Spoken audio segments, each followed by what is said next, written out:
Hoje vamos falar um pouquinho sobre o dia 31, mas não é sobre a Halloween. Vamos falar daquilo que nos importa. Vamos falar daquilo que para nós é algo muito importante, que mudou o segmento da história e marcou toda a história da humanidade. Nós vamos falar sobre a Reforma Protestante, que aconteceu no dia 31 de outubro. Em 1517, quando Lutero pregou as suas famosas 95 teses, e se o irmão tem curiosidade, é só procurar na internet, o irmão vai baixar isso facilmente para que o irmão possa ler. Ele então ele prega na capela, em um castelo, e anuncia as suas teses contra as práticas da Igreja Católica daquele momento.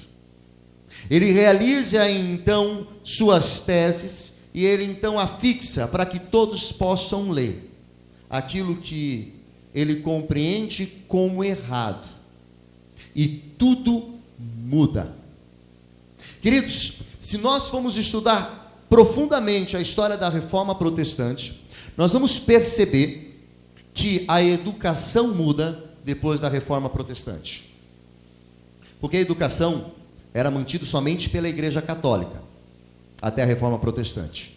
Somente o clero poderia ler e escrever, somente a realeza poderia ler e escrever. Com a Reforma Protestante, ela vem e começa a levar a leitura para todos, grandes e pequenos. A educação, ela muda. A economia também, ela muda. Toda a questão econômica do país vai mudar a partir da Reforma Protestante. Porque no período antes da Reforma, você juntar dinheiro era pecado, era usura. Só que a partir de agora da Reforma Protestante, o juntar dinheiro é bênção de Deus, porque você está trabalhando e todo trabalhador é digno do seu salário. Há concepções sociais, aquilo que nós tratamos, dos trabalhos sociais, também dentro da Reforma Protestante nós vamos perceber as mudanças. Ou seja, a partir de então, toda a realidade vai mudar. É justamente o período da Reforma Protestante, é justamente o período que nós vamos ter o renascimento cultural, que a Reforma Protestante faz parte. Vamos ter o renascimento das cidades, aonde a Reforma Protestante também será influente. E também teremos o renascimento comercial, que a Reforma Protestante também vai estar agindo. Ou seja, quando Deus age, Ele não age especificamente em algo, mas Ele abrange tudo e que está à sua volta. Pela Reforma Protestante, todo mundo foi mudado. Toda a concepção daquilo que nós conhecemos de mundo foi mudado. E todos os países que reconheceram isso, se adaptaram a isso, foram países que prosperaram. Você pode pegar qualquer país protestante e você vai encontrá-lo, todos os países protestantes, lá em cima, economicamente falando, culturalmente falando, na questão de educação, você vai encontrar todos esses países no topo. Enquanto os países que não aderiram à Reforma Protestante, que continuaram voltando os seus valores, aqueles valores que eram passados para eles, são países que até hoje sofrem a consequência e o declínio de não olhar para aquilo que Deus queria realizar e fazer. Mas o olhar que nós vamos ter hoje para a Reforma Protestante é olhar daquilo que aconteceu no meio da igreja, na questão espiritual, na eclesiologia da igreja, o que mudou, ou o que deveria ter mudado.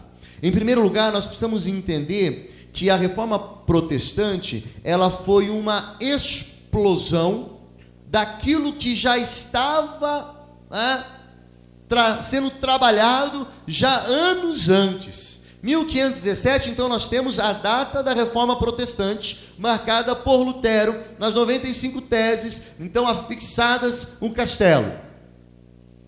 Porém, esse ideal de uma mudança é muito antes de Lutero. Nós já temos ali John Wycliffe trabalhando em 1329, John Hus, 1369, e tantos outros pré-reformadores que começaram a perceber que a igreja estava desvirtuada. Ela se desvirtuou do caminho. Em alguns autores e alguns teólogos dizem que a própria igreja se desviou do caminho de Cristo e começou então a se enveredar por caminhos do próprio coração e dos próprios desejos pessoais, não mais de Cristo, não mais da palavra, mas agora de um desejo pessoal. Então nós podemos perceber que Deus ia levantando, ia trabalhando com homens, para que esses homens pudessem estar anunciando e falando. Mas todas as vezes que esses homens se levantavam para falar, eles eram queimados em praça pública como hereges, como pessoas que estavam contrárias à igreja. E pelo contrário, nenhum desses homens foi contrário à igreja em si, mas foi contrário às práticas que a igreja utilizava. Foi contrário àquilo que os homens que dirigiam a igreja estavam realizando. E por isso muitos desses homens pagaram um preço altíssimo, e um preço de sangue, queimados, por falar aquilo que a palavra de Deus nos orienta a fazer. Diante disso, vemos que a Reforma Protestante, de modo glorioso e sobrenatural, resgatou os princípios básicos do verdadeiro cristianismo. A Reforma então veio para resgatar os princípios que 1500, 1200 anos tinham feito com a igreja. Enquanto o romanismo católico ia se inserindo cada vez mais as indulgências, ou seja, enquanto a igreja, única igreja, a igreja católica mantinha uma prática de indulgência, ou seja, você precisa pagar para receber as coisas, você precisa pagar para que a sua fé tenha algum valor. Enquanto a igreja colocava instrumentos e elementos estranhos à Escritura, a Reforma Protestante veio então justamente para contrapor essas práticas contrárias. Uma dessas práticas era a questão que você poderia pagar por aquele que já morreu. Você chegava na igreja e você pagava para que aquele que já tinha morrido pudesse ter salvação. Você comprava um pedaço do céu. Você comprava a sua salvação. Você pagava então para não ser condenado pelo fogo eterno. E ainda pagava pelas gerações que já tinha passado.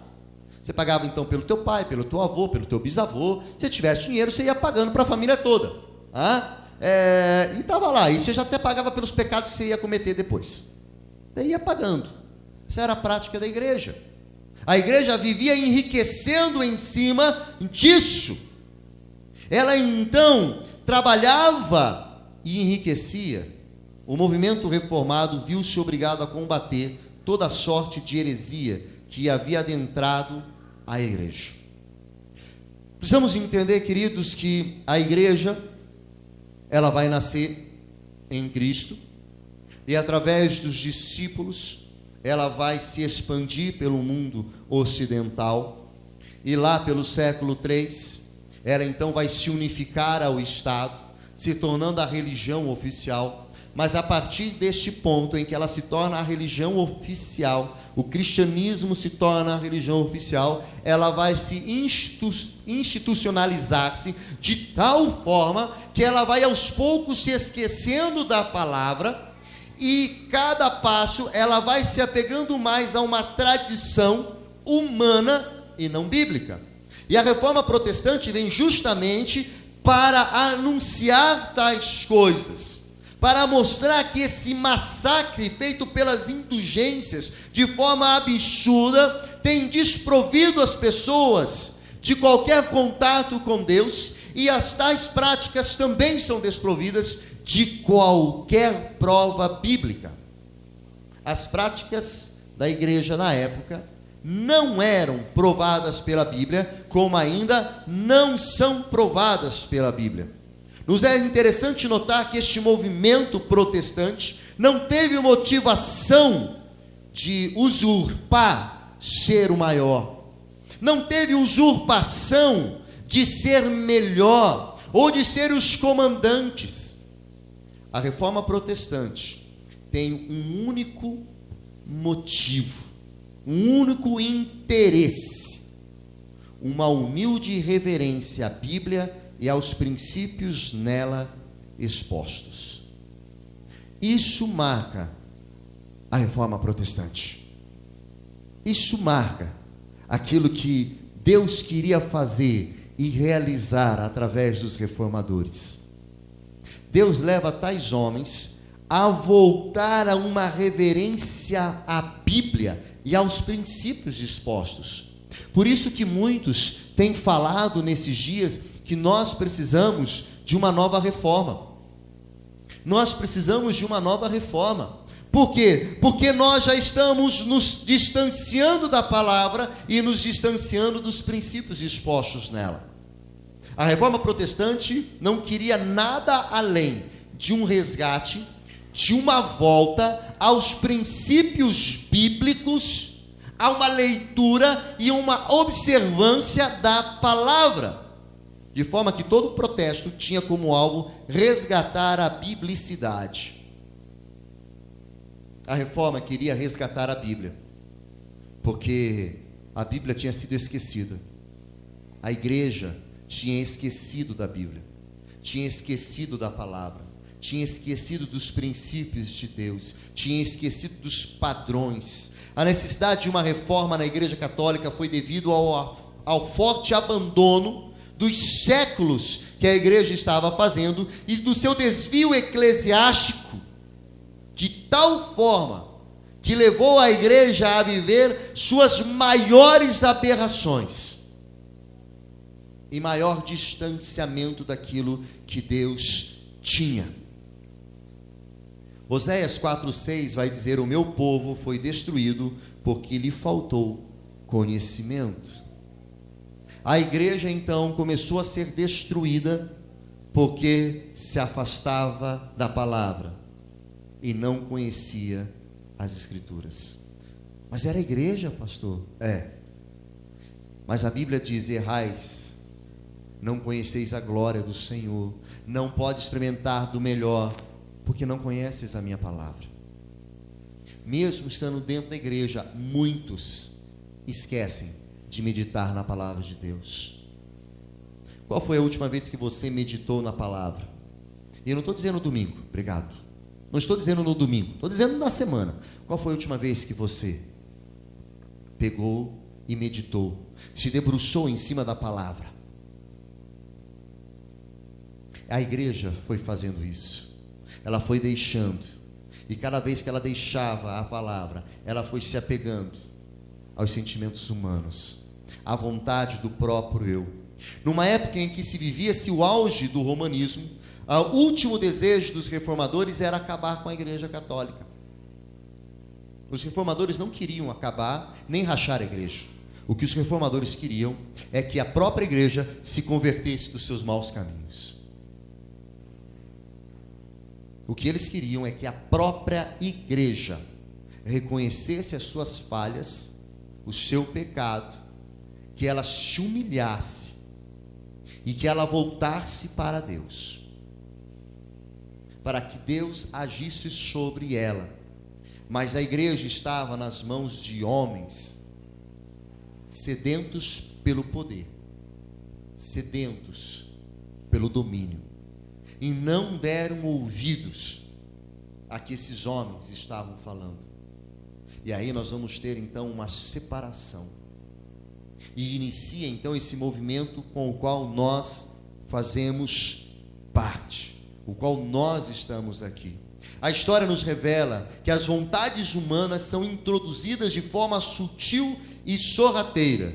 Então, queridos, foi sendo introduzido de forma sutil, sorrateira, da mesma forma que hoje tem acontecido com a ideologia de gênero, da mesma forma que tem acontecido com o feminismo extremo, da mesma forma que tem acontecido, com pensamentos, completamente contrários à palavra do Senhor, que vem de forma sutil e sorrateira, dizimando, aparentemente para não causar demasiado espanto. Então chegava devagarinho, porque também se chega, é que nem um capeta, se o capeta chegar, de tridente, com chifre e com aquele rabão dele, é aquela forma pitoresca que nós conhecemos no diabo, se ele chegar assim na tua frente, você, sai correndo, Mas se o diabo chega lá bem aperfeiçoado, arrumadão, bonitão, cheirosão, aí você vai até trocar uma meia dúzia de palavras com ele, e talvez você nem perceba, e quando você perceber, ele já te envolveu em seus laços, envolveu-se em suas artimanhas, e você está lá já colhendo frutos amargos,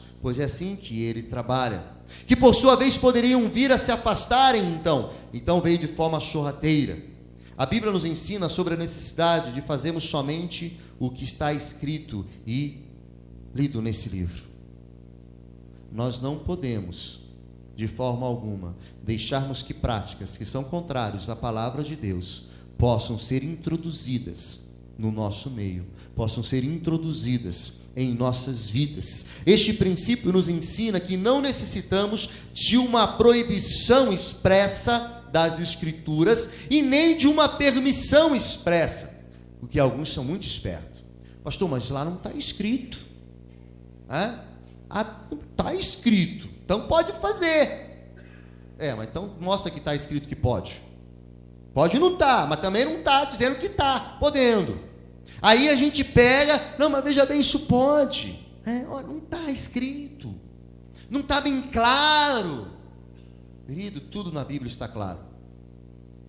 Para nós, é que às vezes há uma falta de percepção, porque no nosso desejo, no nosso coração, nós queremos fazer aquilo que é errado, aquilo que não está de acordo com a palavra. Aí o homem começou a colocar algumas coisas dentro da igreja. Queridos, nós temos uma igreja até o 3º século. A partir do 3º século, nós temos uma outra igreja que se contaminou com a cobiça, que se contaminou com o desejo, que se contaminou com prazeres da carne, com o poder. É notório observar que os primeiros acréscimos do romanismo à Igreja Católica é a oração pelos mortos, o sinal da cruz e o uso de velas. Tudo isso foi introduzido no século III. Até o século III, queridos, dentro da igreja não tinha oração pelos mortos, porque até o século III a igreja entendia que quando você morre, morreu, acabou-se, não tem mais nada que você possa fazer por aquele que já morreu. Até o século III a igreja não fazia o sinal da cruz, porque até o século III a igreja entendia que ela deve carregar a cruz. Até o século III não tinha velas que acendiam para que os mortos encontrassem a luz, porque a luz se encontra em vida. Só que essas práticas, elas foram, infelizmente, aceitas no meio da igreja pela ansiedade ou pela vontade e pela falta de conhecimento da palavra dos vivos. Tadinho daqueles que morreram, né? Eles merecem uma chance. Vamos orar por eles. O que tem? O que tem orarmos por aqueles que já morreram? Vamos pedir para que Deus, na sua infinita graça e misericórdia, possa então dar um jeito para que eles possam encontrar a remissão dos seus pecados neste momento em que eles não vivem mais. De forma sutil e sorrateira, foram introduzidos pensamentos diabólicos dentro da igreja. E a própria igreja aceitou. Como infelizmente nos dias de hoje a igreja aceita.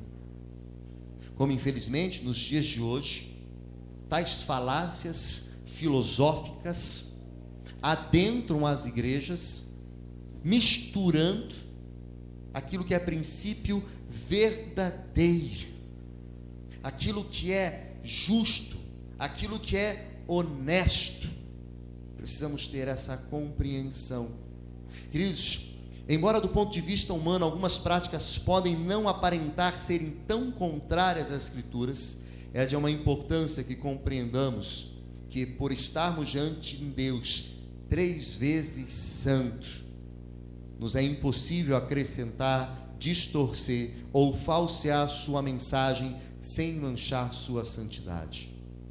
Toda vez que tentamos dar um jeitinho, ou uma ajuda, ou inserir alguma coisa, nós estamos manchando a santidade. Modificar por mãos vios e pecadoras do homem orgulhoso e que não se submete à humildade e à sã doutrina. Deus não precisa que nós venhamos a acrescentar nada na sua doutrina. Ele já deixou tudo. Eu não preciso pesquisar para introduzir uma nova doutrina. Eu não preciso pesquisar para trazer uma nova revelação, porque toda revelação nos foi dada e já está na palavra de Deus. O que eu preciso é ter a humildade de ler, de reconhecer. O que eu preciso é ter a humildade de aceitar esta palavra.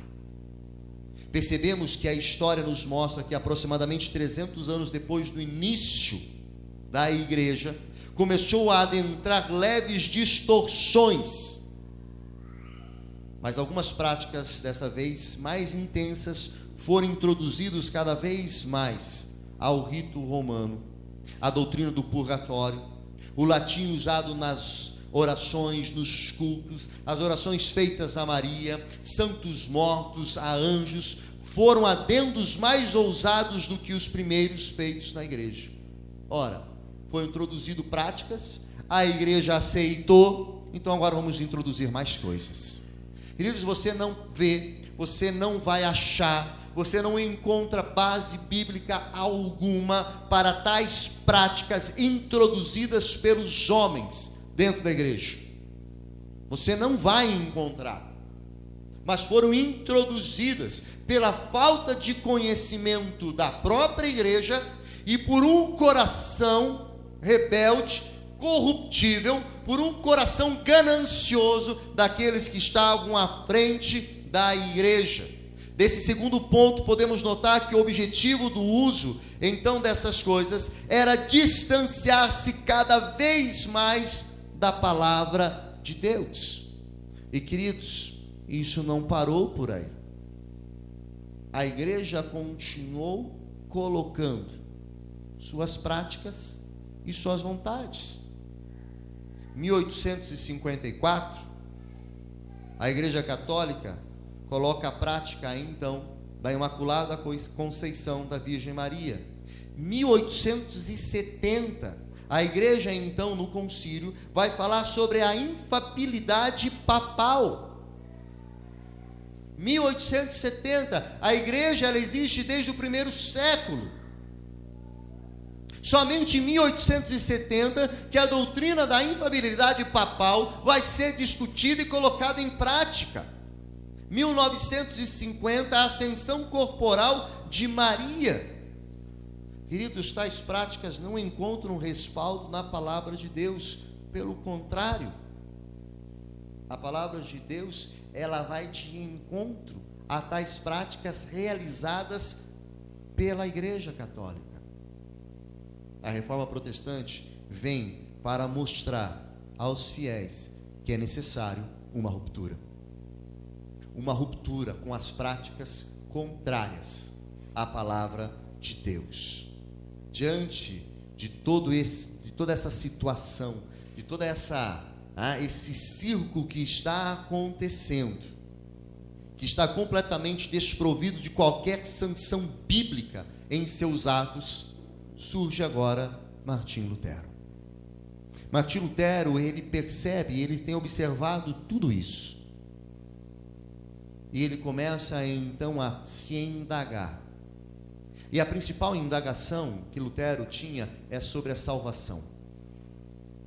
Era sobre a salvação. Por que eu tenho que pagar pela salvação, se a Bíblia diz que ela é de graça? Por que eu preciso dar dinheiro para ser salvo, se ela é de graça? É importante notarmos que Lutero não foi desde sempre um árduo defensor das 5 solas. Escritura, Cristo, fé, glória a Deus, Bíblia. Ele não foi um defensor desde o início de tudo isso. Ele não foi um defensor desde o início de uma reforma, mas ele teve uma mentalidade transformada pelo Espírito Santo de Deus, enquanto lia a carta de Paulo aos Romanos. A Bíblia diz: e conhecereis a verdade, e a verdade vos libertará. Quando Paulo começa então a ler a palavra de Deus, ele busca a verdade, o Espírito Santo então começa a revelar sobre ele. Foi justamente hoje, aquilo que nós falamos na classe de batismo. O Espírito Santo convence o homem do pecado, e convencendo então agora Lutero do seu erro, das suas práticas, ele se converte a Cristo. Romanos 1,16 diz: porque não me envergonho do Evangelho de Cristo, pois é o poder de Deus para a salvação de todo aquele que crê, primeiro do judeu e também do grego, porque nele se descobre a justiça de Deus de fé em fé, como está escrito: mas o justo viverá pela fé. Tal renovação mental que ocorreu em Lutero foi o ponto fático, o início para a concretização de um retorno à coerente interpretação da Bíblia, a coerente interpretação daquilo que Deus tinha desde o início para a igreja. Aliado a esse ponto, Lutero sabia que o homem só glorificaria a Deus se de fato o conhecesse. O que naquele tempo, queridos, estava algo muito distante. O homem estava muito distante de Deus. E Lutero teve a convicção que o homem então só poderia glorificar a Deus de forma verdadeira se o conhecesse.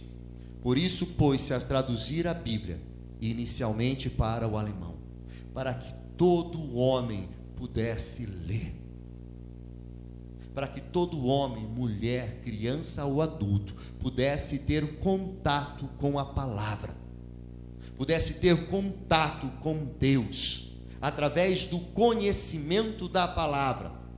E é o que nós cremos. Como, pois, ouvirão se não há quem pregue? É através da mensagem anunciada que o homem pode conhecer a Deus e ter a sua vida transformada em Deus.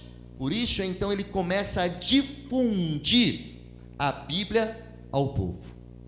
Ele começa a deixar o povo a ler, o que era uma prática não aceita pela igreja.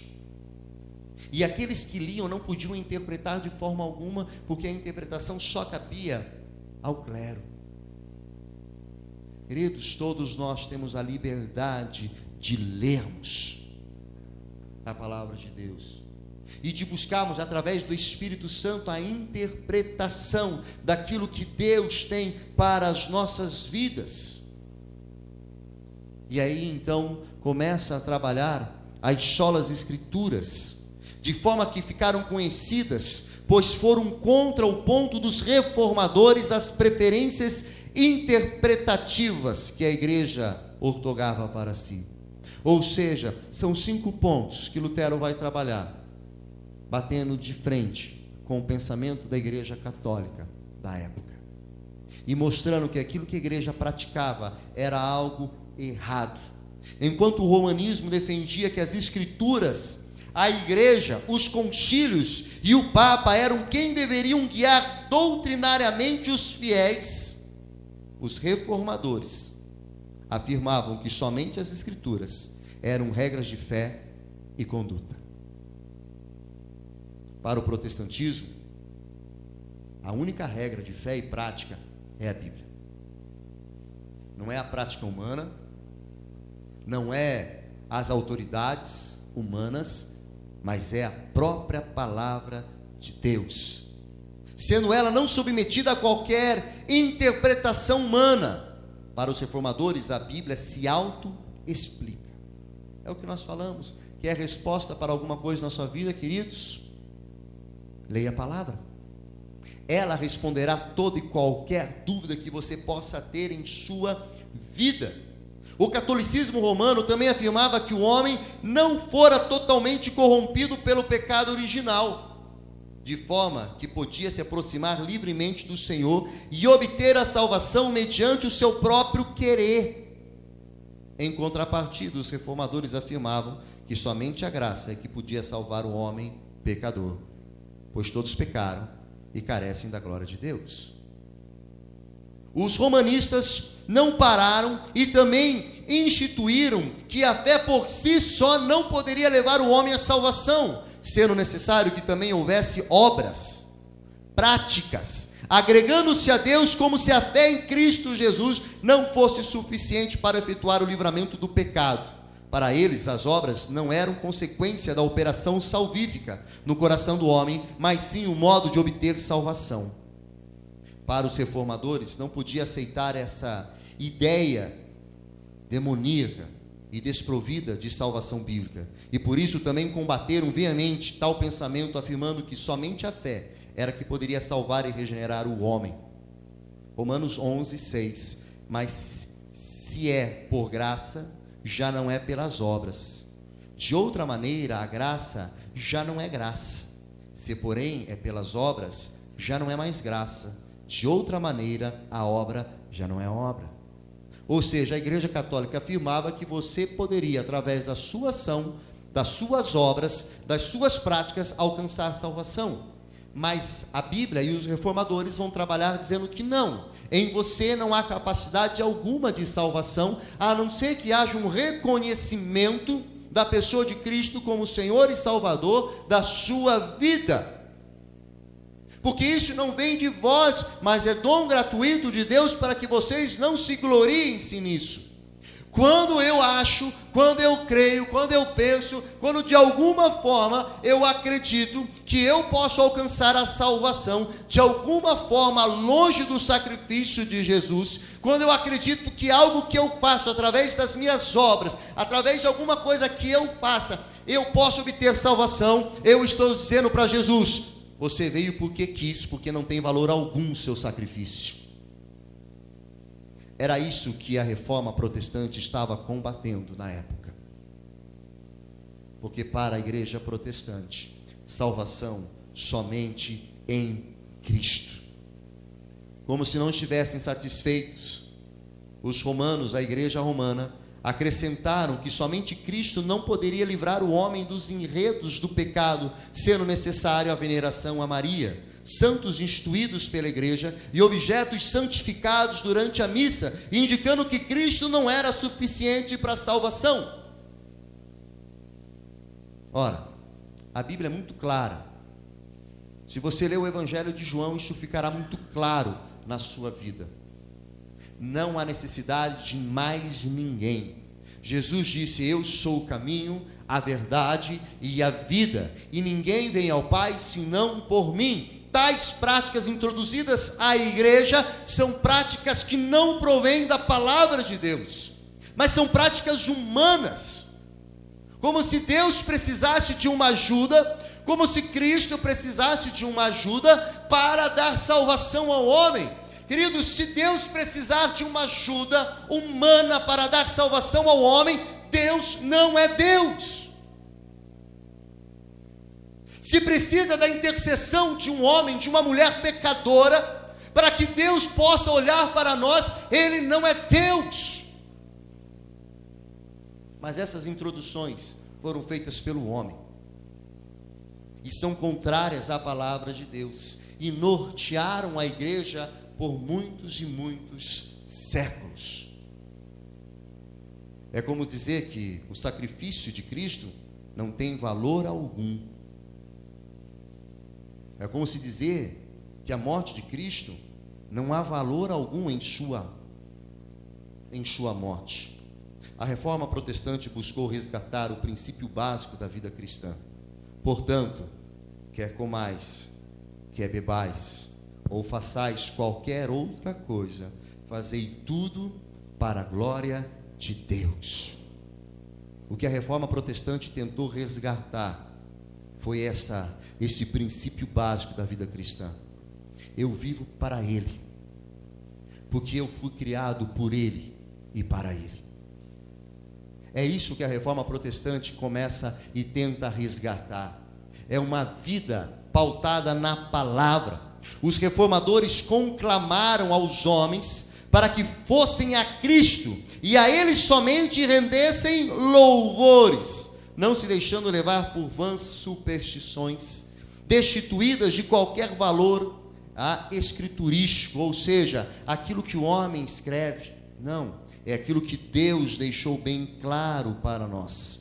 Certamente que Lutero foi grandemente utilizado por Deus para dividir o nosso tempo, e realmente ele marcou uma divisão no meio da igreja, no meio do povo, e levou então agora os poucos fiéis da época a viverem de acordo com a palavra, a buscar um princípio voltado para as Escrituras.